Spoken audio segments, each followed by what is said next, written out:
Welcome. This section on the value growth track is called Winning and Keeping Long-Term Clients.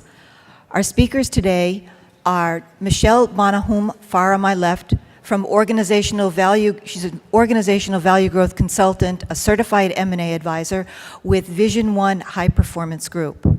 Also on my left is John Lawler, who's the principal at Practical Decisions.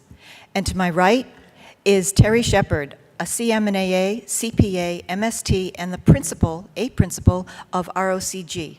Welcome to our session. I'm Carrie Sauls, the Managing Director of This Way Out Group. What we're here for today, we just want to lay out some of our assumptions first so that we're all on the same page with you. So we think that lots of people are looking at the boomer demographic as a real opportunity to grow their business. Everyone in this room, we are assuming, wants to be that most trusted advisor. Is that a correct assumption? Would you just give me a raise of hands? Okay, we've got some people who are still on the fence. We think you're interested in learning about exactly how do you go about doing this. And we believe that it's a great opportunity for you to be able to reposition yourself and your services to clients. That's what we think we're trying to help you with today. Some of the facts that we know are that, and I'm not going to read all of them, I just want to highlight why we think this is a great opportunity for you. 90% of private business owners' wealth is tied up illiquid in their businesses. 80% of these owners are not currently increasing the value of their business. 42% of all small business owners have no plan or a path to the retirement that they think they want. We also know, this is from a recent study from U.S. Trust, their advisors, their wealth advisors doing this survey found out that advisors were hearing a consistent, passionate message that early planning and enhanced education, which we were just addressing in the last session, about exit options and the exit process were in great need. And this came out a number of years ago from the XPX Summit, Exit Planning Exchange Summit in Boston. 75% of businesses who seek out the industry experts have no plan, and they don't know what to do with the business when they do want to exit. They don't know what it's going to take, but they do want to exit fast. So there's a need and a want and no solution or path to get there. We recognize the market risks. We've been talking about the ones that are in the most recent study from Pepperdine, and another one that Terry just mentioned in the last session. There are 10 million less people coming up behind baby boomers to take over these businesses. What will people do? But the owners are consumed with their operational roles. They're killing their businesses by only building an income stream and not growing an asset.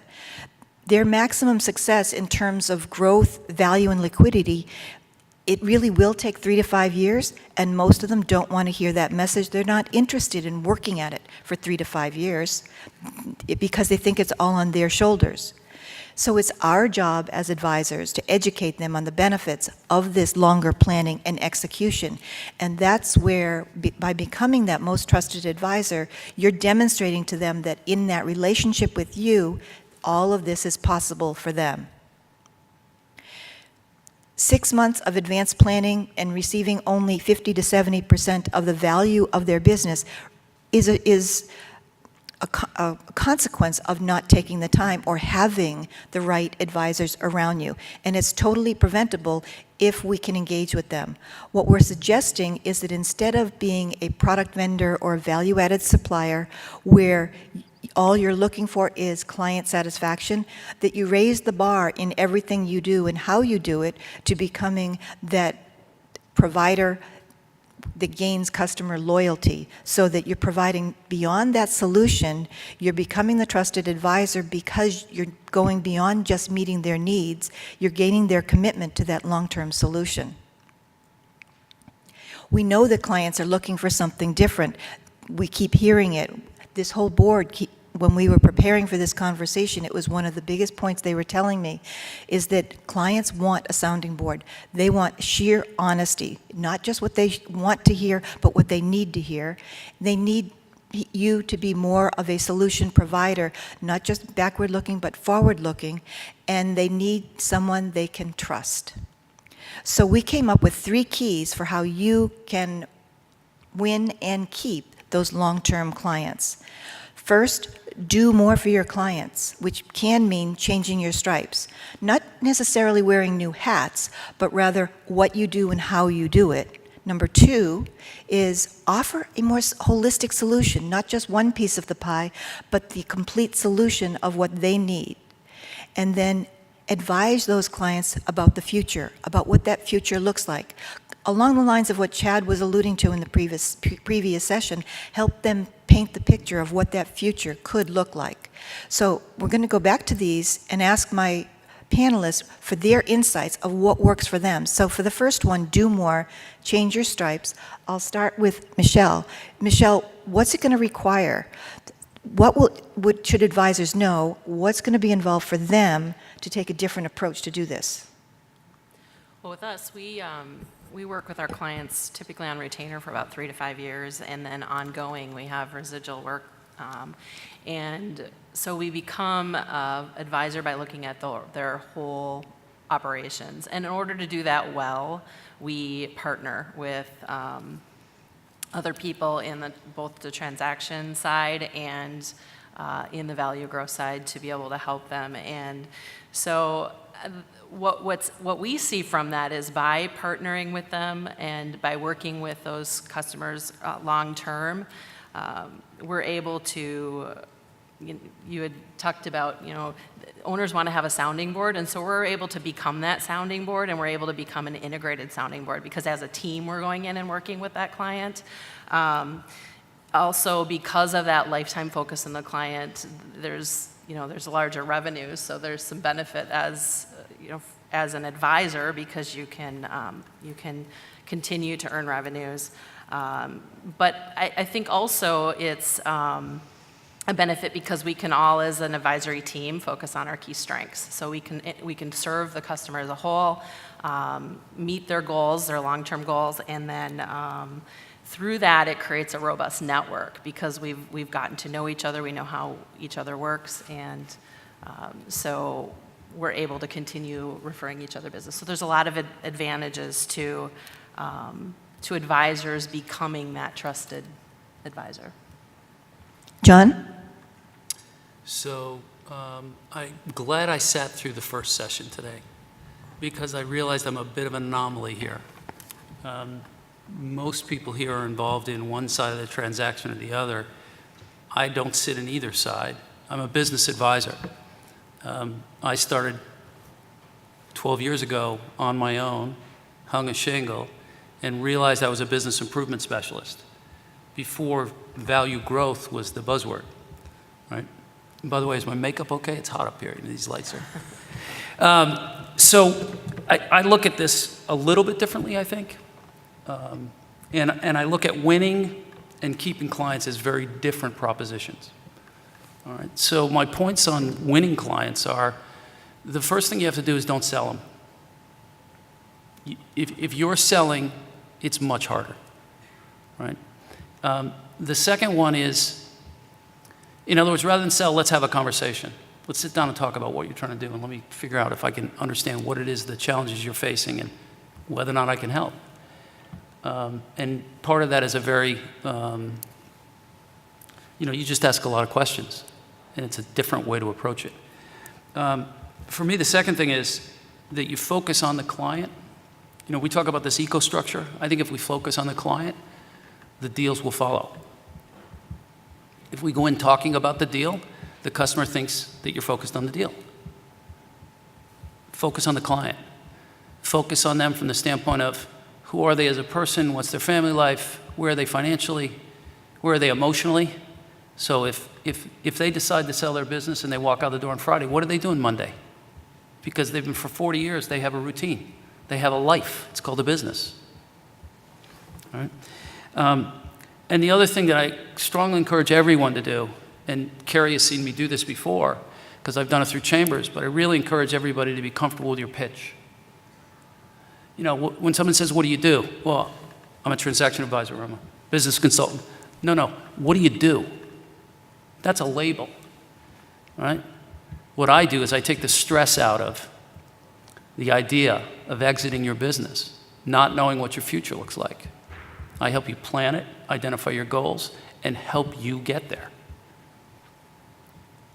For me, based on my personality and what I've learned of myself for the last 12 years of really being on my own, is that's easy for me because I'm motivated through other people's success. Not all of us are, so be comfortable with yourself and figure out how you're going to play the role and what role fits you. But for me, that's really about seeing clients and picking the ones that are motivated to really make a difference in their own life. Right? You guys all have clients you don't want. Don't take any more on. Get the ones that are really motivated. That's where I find the most success. Right? If I were to look at a success factor, being a trusted advisor is I'm the first person they call in the middle of the night when they can't sleep because they're worried about how they're going to make payroll, or the fact that they thought about something else in the future. Or their wife calls and says, you know, you're a client, my client was supposed to be home at 2 and he's not home yet, and I'm really worried. He was at this. And to me, that means I've won that trusted advisor role. So those are some of the keys for me in winning. We'll talk about keeping after. All right. And Terry. I think I saw a lot of people put their hands up saying they want to be that kind of advisor that's at the very top of that pyramid, but I understand now why Harvey got up, because I can't see a bloody thing out down there. So from my perspective, I've been doing exit and transition planning for the last 12 or 13 years. And the problem or the issue that I see facing all of us right now is because of the opportunity with the boomer generation. There are more and more people throwing their hat into the ring and becoming opportunistic advisors because they see an opportunity to make a little bit of money without really doing their homework. Quite a few times I have been the second or third consultant brought in because they have not provided the solution that the client has asked for or what those goals and objectives were. And they were more interested in selling whatever they were carrying in their back pocket. So if you're seriously thinking about getting into the transition exit advisory space, then know there's a lot of different work that you need to do than what you're doing now to really have a difference or make a difference on these individual owners in their families' lives. And there's so much at stake for those families, as you saw by the statistics that Kerry went over, of having a substantial amount of their personal net worth tied up in their business, that just to try to make a little bit of money, or as I say, to wing it, to give it a whirl, and you're putting this business owner and their families at risk after all these years of hard work, it's just not the right thing to do.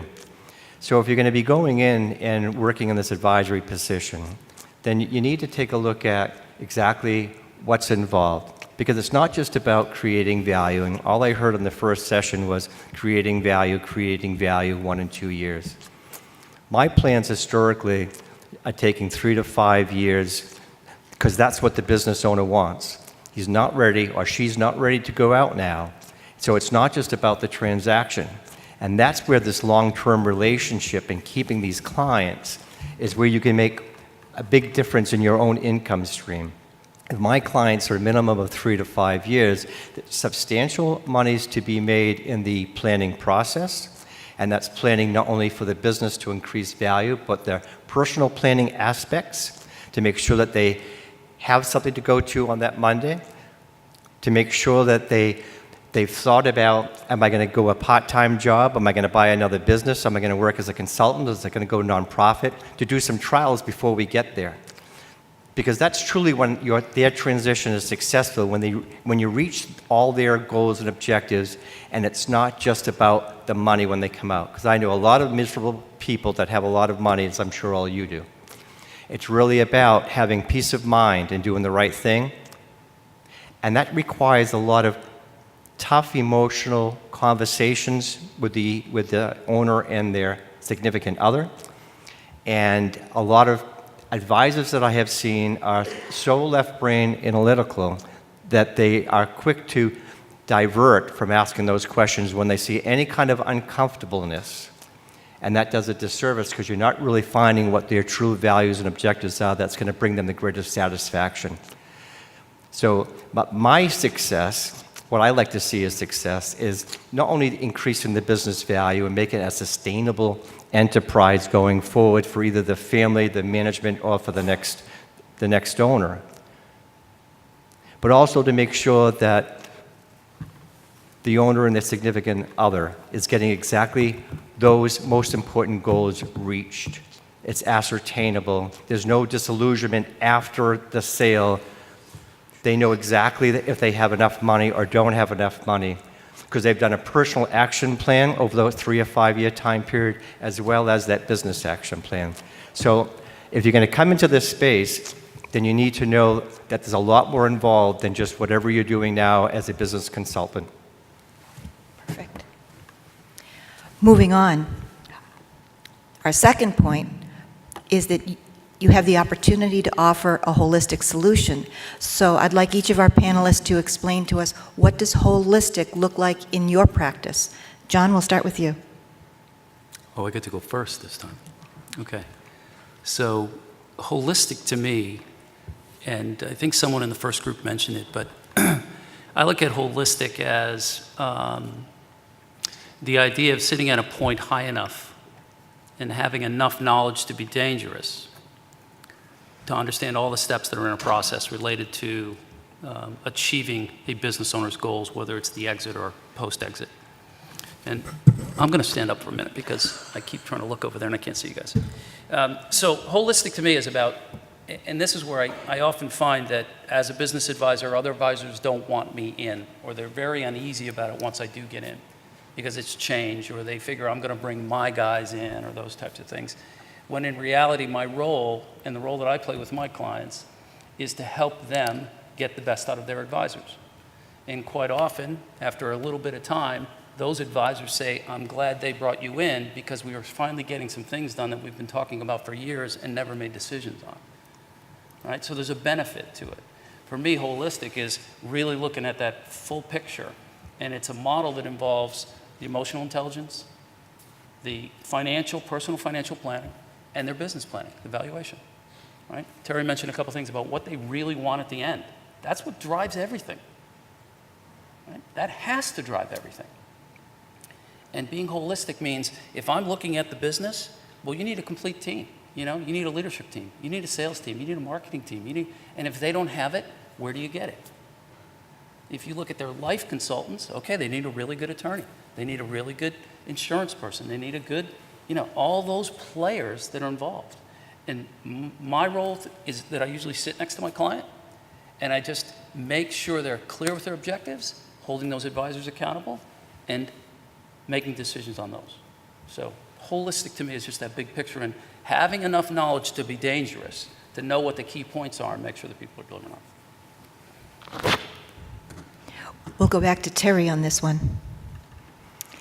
So I guess really just expand on where I had left off of for our practice and our processes that we had put together. It's doing the analyticals on the personal of where they are as far as a personal net worth and what agreements they might have if they have estate planning, life insurance, disability, et cetera. Besides the business analytics, before we have our first meeting, so we have a good feel of what's realistic or not realistic when we're sitting down with the owner for the first time in the management group, if that's what is called for at the time. But I really start off with the personal planning. And I want to make sure that we've identified, again, those values and objectives because that's what should be driving business decisions going forward. The business should become a vehicle for that end in mind, and the business oftentimes just becomes the end in mind, and they stop there. Business controls an individual life. At this time of people's lives, it's time to switch that around. And I start going into making sure I understand what those personal goals and objectives are and asking those what's it all about Alfie questions that I've developed over the years. And it pulls off a lot of things that they're unaware of, and it's a discovery process. We also do the analytics and have business meetings and do all the left brain analytical aspects that I'm sure all of you are capable of doing and all advisors are doing because we're trained in that and we're very good at it. And that's to take a look at how do we build business value? What are the things that are going to increase business value the most? What length of time do we have before the owner wants to exit? What things are practical, what things are not? That way you can start putting a priority based on what those needs are and the objectives are, besides how to build the business value faster. You want to make sure that it's a sustainable enterprise. And it's not only sustainable to build business value for the next owner coming in, or for the family. Business owners take pride, as you know, in what they've built up. They've spent their lifetime, a lot of them, most of them, have spent a lifetime building this business. And they don't want to see somebody else screw it up. And that's one of the fears that they work through, that they don't go forward with the planning. They really have a fear that nobody else can do what I do. And then we want to make sure that it's more bankable. So as we're doing the personal planning and the business planning, we also take a look at the income tax planning on the sale. What are the things we can do now, 5 years ahead of time, 3 years ahead of time, to make it tax efficient? Because it's not all about how much you get on the sale, it's what you're going to net.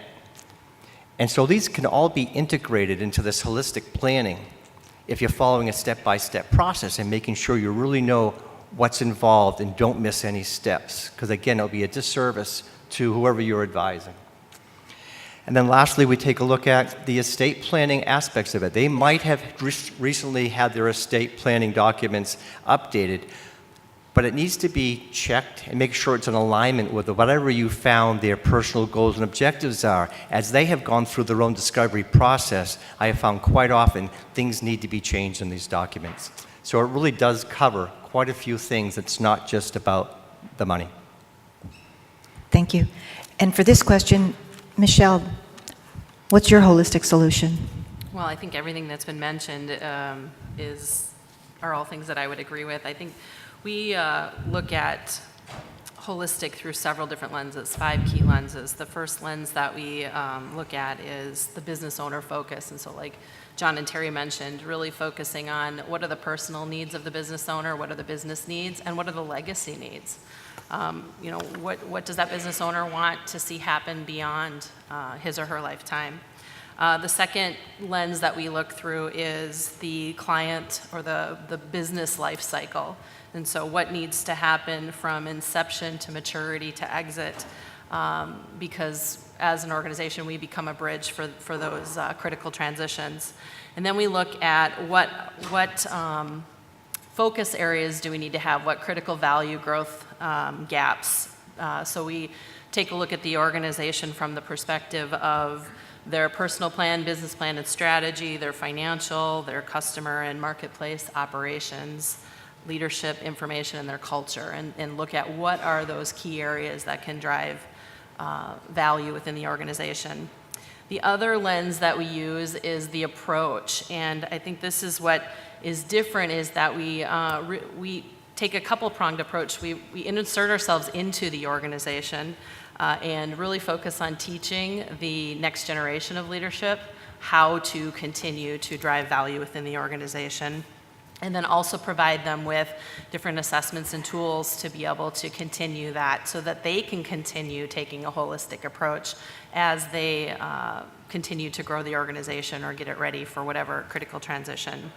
And then finally, the other lens that we look through is the integrated team. And that includes both internal and external partners. We consider the people internally and even existing advisors a part of that internal team. And so how can we leverage their strengths and work together through the process? And then the external team, which is the team that we have that can help and come and fill those gaps. And so we, through that holistic approach, become a bridge so that business owner can continue doing what they do well, and yet they can still accomplish their goals. So I think that just summarizes what everybody said. Nice summary, thanks. When we move on to the third question, we said that the key is to advise clients about the future, not so much tied to the past or the present, but the future. So I'm asking you guys, what does that mean and what does that look like in practice, starting with Terry? So in the planning process, and I'll start with the personal side, we have them envision a glass door, and they're on one side now, and then what does it look like on the other side of that glass door? I give them a magic wand, so at least I can get a lot of things on paper for our 3 or 5 hour session with the owner and the significant other, and then find out what are those goals or objectives that are the most important to them, and which ones are just a wish list that it doesn't really matter if they do it or not. So we have some direction, but they can see what's out here afterwards and what things are they potentially should be looking at as a pre-retirement, just to test the waters of where they might want to move to, instead of just selling and moving and finding out that was a disaster, to go there for 2 months or 3 months, or to try consulting, or try one of these businesses that they think they might want to do. So they're ready for when they leave the business. And they've got something that they are going to versus walking away from. Most business owners don't want to just walk away after all these years of hard work. They have to make sure that it has to be exciting, their new chapter of lives, that's a positive thing. You have to help them determine and see that they are going to this, whatever that might be. And if you don't have that, then there's going to be a lot of reluctancy throughout the process. And sometimes the deals, as the transaction advisors know, and the deals can break before they get to the signing because they are having seller's remorse. They have second thoughts on what they're doing. And to get them to think about what they are going to, no one wants to think about retirement. Retirement, they have the old image of you work for a company 25 years, you stop, you get a gold watch, you go down to Florida, and then you either drive an old Cadillac that you can't see over the wheel, or you die, as people say. So they need to have something more exciting about that. We've changed the word from retirement to activement, because us boomers especially, we want to live active, fulfilled lives. That's what they have to sort out. That's what your role is, to be able to show them what that is and for them to work diligently to get there. We'll continue on with John.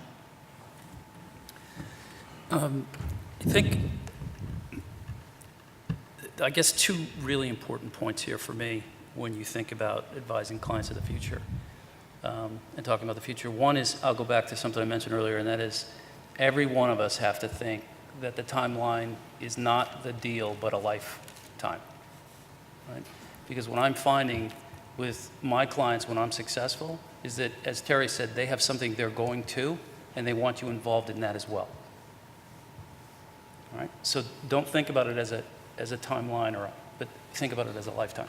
All right? So that's number one. The other thing that I think is most important is that you have that and be comfortable with having the frank conversations with your clients. It's asking the hard questions, and as soon as you feel a little bit uncomfortable, realize that you're just barely scratching the surface. Right? That's where you deliver the most value. Everybody else will avoid those questions. If you ask the right questions, you will move up that pyramid as a trusted advisor faster than anyone else ever would. Don't be afraid to ask the question that you know is sitting there on their mind and they're worried about. Don't assume anything, right? So what if your business sells for nothing? What if we can't sell your business? What does that mean to you? Right? How financially well off are you? What would it mean to your family? Terry mentioned a bunch of these things. Depends on how that structure is set up, ultimately that owner's vision of the future. And for me, again, I work with Ken a lot on strategic planning. One of the most important things you can do for an owner is create a vision for them. Most of them might have a little bit of their head, but literally do a visioning exercise with them. Have them use words, do pictures, whatever it is, and say, what does life look like? What are you doing? Where do you spend your time? What motivates you? Where's your passion? Right? And when you get into that, the future starts to shape and you can guide. So, my points. You guys are being so concise today. Michelle. So I'm not going to add any more to what's different about a trusted advisor, because I think John and Terry have really done a good job of describing those key aspects. What I'm going to do is I'm going to address the question about what does it look like in practice. We have a client that we've been working with for the last year, and when that owner came to us, he had been losing between $500,000 to $1 million a year for 8 years consecutively. He was ready to dump the company. It was an international company, very widely known, and he thought he was going to be leaving a legacy, and was very disappointed that he just didn't know how to get it to the next level. And so we went in and looked at all of those aspects of the company, asked about his personal goals, asked about his business goals, and then I think the key is that we formulated that team of integrated advisors, both internally and externally. That team consisted of a marketing and branding professional. Our team went in as an operations. We took the COO role, which freed up the owner to be able to focus on his creative energies. Started working with a coach to be able to help him dream again. And we worked with his existing attorney. We brought in some sales professionals. We brought in some help with legal and contracts. And the difference with that, though, is that we were an integrated team. We assessed the organization together. We came up with a plan together, and we're executing together. Within 6 months, that company achieved profitability. And so I think the key there is that the pie is big enough for everybody. I think a lot of times advisors feel as if they, I've been there myself before, where if I bring somebody else in, there's not enough to go around, and the reality is with the mindset that there is enough, we can really pool our expertise together and really make impact. And so that owner who a year ago was looking at dumping his company that he had worked for so long to build, now is doing what he loves. We've worked with the next generation of leadership where they're learning how to take this company to the next level, and they've achieved profitability. And so I think, in a nutshell, that's a simple example of what it would look like in practice to be able to work with existing advisors and to partner with new ones. Great example, success stories we love. The last question we had for all of our panelists was to share with you their secret sauce. So I want to take time for each of them to be able to explain to you what it is that they do to win and keep long-term clients, what's different about each of them, and what does that look like? How do you do that? I'll start with John this time. So I'll go back to a couple of points on winning, all right? I think the first one to remember is don't sell, advise, talk to them, have a conversation. Focus on the client, number one, every time. Always has to be about them. Be comfortable with your pitch and be able to differentiate yourself in the marketplace so that you're not a commodity. When you look at that triangle, which, by the way, I use with a lot of my clients, that pyramid is to get them, to get their sales team to move up that is the same concept, right? What you want to do is start, I don't know if everybody's read or heard about The Accidental Salesperson. Have you ever read that book? It's all about framework and state of mind and how you go into the situation, right? The lowest level, you're trying to sell something. The highest level is the same thing. You're a trusted advisor. You're trying to figure out what the problem is and whether or not you can solve it, not sell them something, okay? So as far as keeping clients, I've got a longer list, but the number one thing to me, and again, this is easy for me because I'm a sole practitioner to a great extent, right? I don't have a big firm and I don't have a lot of people and I don't have to convince everybody to do this, but for me, The number one thing is that I keep the client's interest number one, over mine, far and above. Right? No conflicts whatsoever. As soon as there's a conflict, I have to either disclose it. I have to disclose it personally. That's just the way I do it. I won't do it any other way to maintain their trust. To listen really closely. And what I mean by listening is not necessarily the words, but you guys all know this, right? You sit in the room and you can feel the energy or the body language or see it in their expressions, that they're saying one thing and feeling another. Go after that. Don't back away from it. Go after it and find out what's really going on. All right? Don't overpromise or try to do something that you're not really a specialist at because you want to keep somebody else out. Be comfortable in that role and say, you know what, we really need a specialist that's really good at this and this is what they do. Let's get them involved. The next two, I think, next three really are higher level ones. And again, it ties to that looking at a potential client or a client over a lifetime.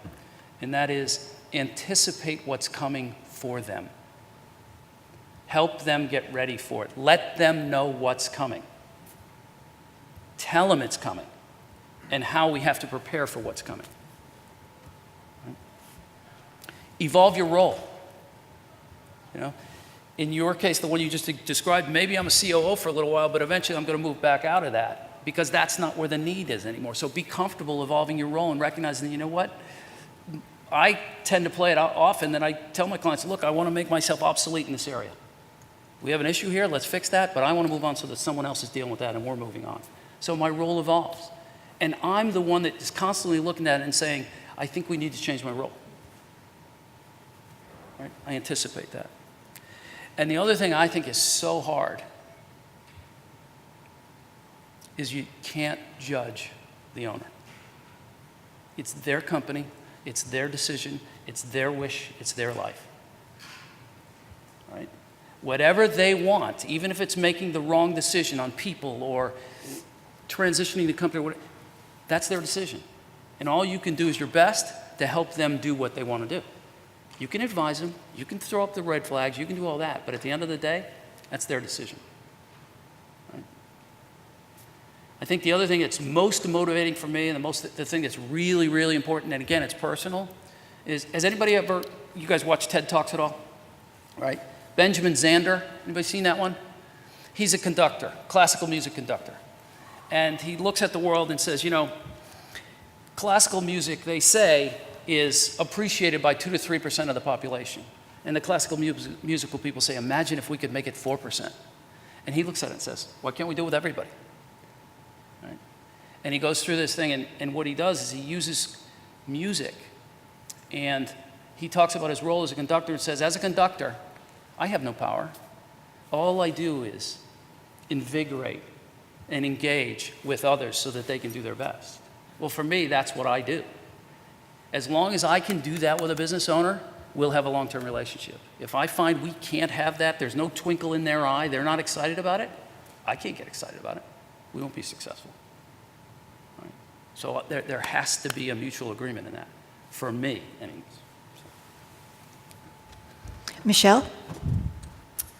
For us, it's definitely about the holistic approach and really making sure that we're understanding their critical value gaps and what they need to fill those value gaps. But I think there's 4 key things that we feel differentiates or becomes our secret sauce. The first is we really go inside and become a part of the team. We end up spending more time with the rest of the employees beyond the leadership team or the owner. And it's critical because we teach them how to fish. We provide them with tools and systems and processes to be able to learn how to think about those critical transitions and how to grow the organization. I think the other thing that we do is really making sure that we bring that team, that our team always involves operational, transactional, and exit planning advisors. And I think that's critical because that gives the owner peace of mind. It also helps the owner not have to feel like they're playing intermediary because they know that they've got an integrated team that's working together from start to finish. And then finally, I mentioned it briefly, was that we do provide the systems and the processes and tools. And so we leave things behind with the client that allows them to continue success, but at the same time, it keeps them connected to us, because it's a way of kind of creating a residual relationship with that client long term. Perfect. And Terry? The first is to really listen and hear. Well, and I don't know how many people have heard that expression before, of listen and really hear, because most of us are lousy communicators, which boils down to being lousy listeners. And when we're first meeting a prospect, as they're speaking and talking about what their goals and objectives are, we might be half listening as we're trying to find a way that we can sell them the service, whatever we're offering. And we miss key points. And again, that's why quite often I'm the second or third person in, because the others have failed, because they haven't really gathered what their real objectives are, and then to be able to provide a custom solution that's tailored just specifically for them. If it includes some of the things that I am good at or not, and I bring in other advisors because one person doesn't have all the knowledge, I'm providing a solution that is specific to them because I've taken the time to listen. And I have quite a few clients throughout the engagement of the planning and then the execution phase that I help them out with make specific comment of what a good listener I am, because I'm getting everything that they have asked for. And I follow up exactly how they want things to be followed up with, and try to find a solution for them. So I've gotten myself into that most trusted advisor in my business transition role, not as my CPA role. Step 2 is to make sure that what we do is follow through on a proven step-by-step process. It's something that ROCG put together over a 2-year time period with many best spines involved to do that. It's constantly fine-tuned. I've done close to 100 engagements, and I constantly fine-tune it. And we have had quite a bit of success with it. And it has to be done in the process that works. Some people will take something that's down the bottom and try to put it at the top because that's what they're selling, that's what they're good at, or that's what they're most comfortable at. And that included some of my partners in the early stages, and it just didn't work. We had to go back to start from the very beginning and go through the process. So you need to find something that's out there, and there are other systems out there besides what ROCG has that has been proven. Just make sure you have something that you're following. The third is starting off with those personal values and objectives. In my many seminars I make sure that I say over and over again, it's not all about the money. It's not all about the maximizing value. It's about maximizing value for what your needs are. It is so rewarding when I am able to tell a business owner and their significant other that they have everything they will possibly need based on their needs analysis and their lifestyle that they've told me that they want afterwards, and going past their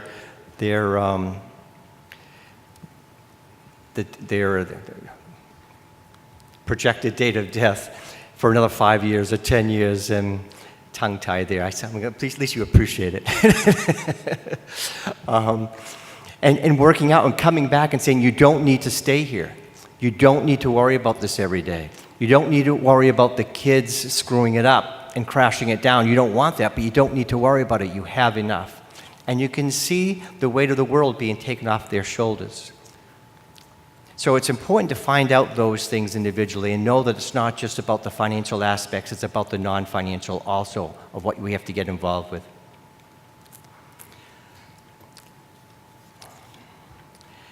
And then it's making sure, as John has talked about, and I think it's crucial, and I've alluded to a couple of times, that you're bringing in the other advisors based on what they need. we don't have all, one person doesn't have all the answers. We don't have all the skill sets. Don't have all the specialties. We might know a little about certain things and a little bit about this and a little about that. But if we're dealing with someone's once-in-a-lifetime transaction, we have to make sure we're bringing qualified people in and making sure it isn't a collaborative approach, something that the first panel talked about and mentioned quite often. We need a collaborative approach. Don't be afraid to work with others. There's a lot of business out there. You're not going to go starving because you've carved a piece of the pie out for somebody else. And the very last one, and I think is the most important, is a right brain, left brain skill set. There are many emotional facets in both putting a plan together and in the execution that you're going to be running into. And if you haven't planned for them properly and you don't have the ability to be able to switch from right brain to left brain and back again, oftentimes anybody's plans will be derailed or stopped right in their tracks. So you need to know that there are emotional aspects that are going to control this transition and going to control that transaction process. You have to plan for it. You have to be willing to work in there. You have to get the skill set to be able to switch back and forth. So that's what's been my success, ROCG's success. And if I can just conclude one thing, Carrie, and it's offside of this one. And if for those who want to be an advisor but don't want to go fully in with all of that, then just make sure you align yourself with someone who specializes in the exit and transition space and become part of their team or somebody else's team for whatever your expertise is. Because then you're working together for that client, and that's true collaboration. That's what we need to have. Great coda to what we're talking about, because really to win and keep long-term clients, it really comes down to how you do business, how you fulfill your goals, the kinds of conversations that you want to have or are willing to have with the clients, and then what role do you play, what role do you want to play with each of those clients to build that long-term relationship. I'd like to open it up to questions while we have time still. Other questions for our panelists?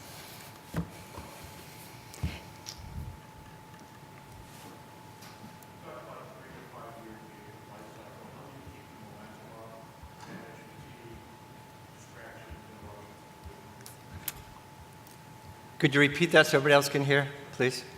You talked about 3 to 5 year engagement life cycles. What are some of the challenges in keeping momentum, managing fatigue, distractions, interruptions that come up in the business? Yeah, there are challenges. And depending on what our planning process takes 90 to 120 days, depending on their schedules, our schedules, because there's a series of meetings and homework to do and analytics to do. It's the execution time frame. So when I say it could take 3 to 5, I think the profession says that a minimum it needs to do 2 to 5. Some of them doing 7 or 10 year planning. But the 2 to 5 is the execution stage. So my role afterwards is to make sure that they learn how to run the company strategically and strengthen the management team and all the things you identify of building value up there is monthly meetings to make sure that they're following this action steps and a Gantt chart that's put together with specific action steps that somebody on the team's going to do, an outside advisor's going to do, I'm going to go through and do. And so for me, my position is facilitation, is to making sure that they're moving forward, holding them accountable if they're not going through it. If they're not following through, or they're telling me all the reasons why they can't. If the management team's saying all the reasons why they can't do something, then I suggest that I should pull myself out of this position. I don't need the money. It will save the owner money and all of us time. I'll come back in a year's time, and they'll be in the same position that they're in now. And they seem to get that. They've gotten that message, and most of them got back on track. And some have fallen down, and then I can switch those monthlies to quarterly and to keep the momentum going and special needs if we need to. And for those who have fallen down, they have ended up calling me to just resurrect it and start all over again because they haven't been able to get that full implementation. They weren't willing at the time to change people that were in key roles, but then they learned that they needed to change those people to get the value for what they wanted to get it. So it is a lot of process, but if you stay on top of it, you can do it. For us, that 3 to 5 year window obviously looks different depending on what the company's goals are and what gaps we find. But I think the key to keeping momentum and engagement and excitement is focusing on getting everybody in the organization involved. And so we always, after we do an assessment process, we always do a strategic planning process, but then we train everybody in the organization to get involved with carrying those key initiatives. And then depending on their maturity level around that, maybe do some education on how to keep those initiatives alive. So it becomes a really fun atmosphere for the whole organization. It's not something that stays with the leadership level. So I've had success maintaining momentum and things like that by using some type of platform, whatever they're comfortable with. But you've heard of Good to Great, the balanced scorecard, those types of things. So once you create that vision, a key part of it is rolling it into the organization, you know, and helping the stakeholders, all the people in the company, as to what's in it for them, right? But I also agree with Terry. I mean, I consider myself a planning specialist. Not that I know how to do every type of plan, but there's a process to planning, right? And you want to make sure that competency is built in that company and in those people, so that they take, that's an obsolescence, right? For me, if I teach them, great, now they can go do that. That's a value component, you know, that they are constantly looking forward and thinking ahead and saying, okay, so I hit a bump. What are we going to do about it? You know, we had a setback. Yeah, okay, so what do you want to do about it? It's a choice, but, you know, it's almost being that mentor coach to the owner and saying, stepping back and saying, okay, so you hit a bump. What are you going to do about it? All right? What are your options? What are your choices? Don't tell them what to do. Help them think it through. Other questions? So I was going to ask the question, during that 3 to 5 year period, how do you make a living?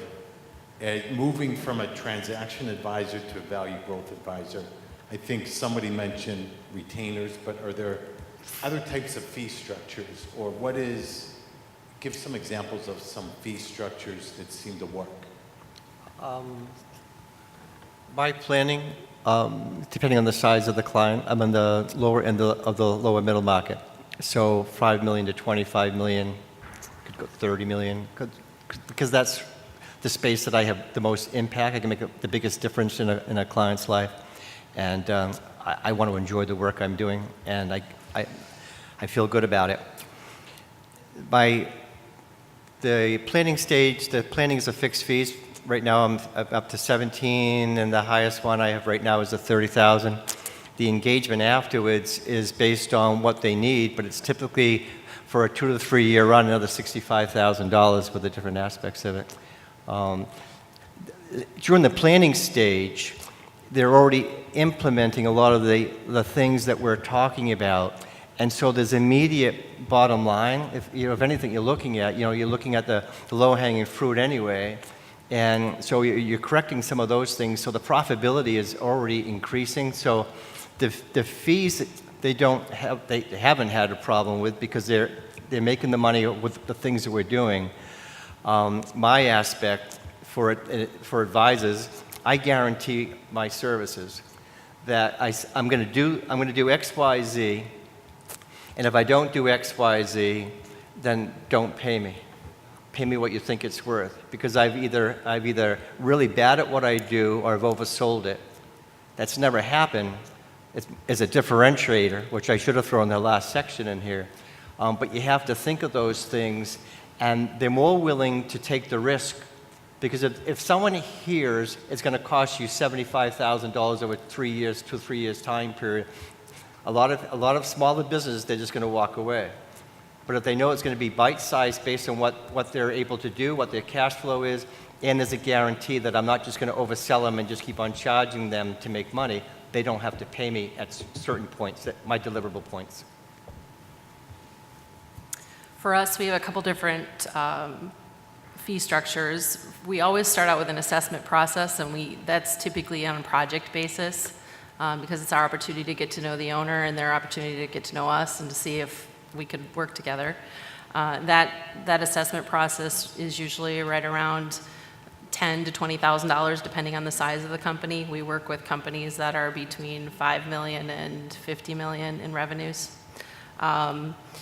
Once we've gone through that assessment process, it typically moves into a retainer engagement. And like I said before, we go inside the organization, and so a lot of times they don't have, as a part of the assessment process, we look to see, do they have the internal bandwidth to be able to carry out what it is that we're finding? And in a lot of cases, they don't.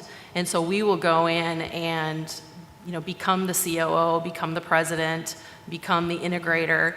But because we have systems and tools and processes, we can go in 1 day a week, maybe 2 days a week to do that, instead of them needing to hire a full-time person. And so as a bridge, our consultants are able to work, they're able to have three to five retainers at any given time, depending on what workload they have. And then the third part of our fee structure is the residual. Because we use regular assessments and tools, they become integrated into the organization. And so clients that kind of graduate to that level of being able to continue their growth on their own, they still continue to use those assessments and tools, and so that becomes residual income. John?